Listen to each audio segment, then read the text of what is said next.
Welcome back. Congress ప్రభుత్వంపై తలసాని శ్రీనివాస్ యాదవ్ మండిపడ్డారు. మనది కాదని హైదరాబాద్లో ప్రభుత్వం నడుస్తుందా? ప్రభుత్వం ఉండొచ్చు పోవచ్చు, కానీ సనత్ నగర్లో శ్రీనివాస్ యాదవ్ మాత్రం శాశ్వతంగా ఉంటాడు అంటూ తలసాని పేర్కొన్నారు. జూటా మాటలు అమలు కాని హామీలతో డ్రామాలు కాంగ్రెస్ చేస్తోందని మండిపడ్డారు.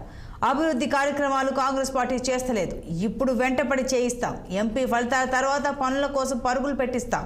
మన కోసం ప్రశ్నించే గొంతుక ఉండాలంటూ ప్రజలకు సూచించారు.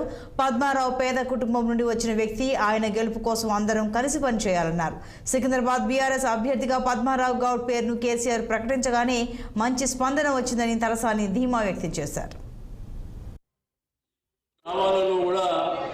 తిరిగి టీఆర్ఎస్ ప్రభుత్వమే రావాలని కోరుకుంటున్నటువంటి పరిస్థితులు కూడా మరి వస్తుండే మనందరికీ తెలుసు. అయితే ఎలక్షన్లో 3 క్యాండిడేట్లు ఉన్నారు. కోటి కిషన్ రెడ్డి గారు ఉన్నారు. మరి మీకు అందరూ తెలుసు, 5 ఏళ్ళు ఆయన పార్లమెంట్ మెంబర్గా, కేంద్ర మంత్రిగా మీ దగ్గర మీ డివిజన్ ఎక్కడైనా కార్యక్రమం చేసిరా? ఎక్కడైనా ఒకటన్నా ఏదన్నా ఓ కమ్యూనిటీలో లేకపోతే ఏదన్నా రోడ్డు ఓ డ్రైనేజో పోనీ చూసేదాన్ని ఎప్పుడన్నా ఆయన ఇది ఈరోజు గ్రామాలలో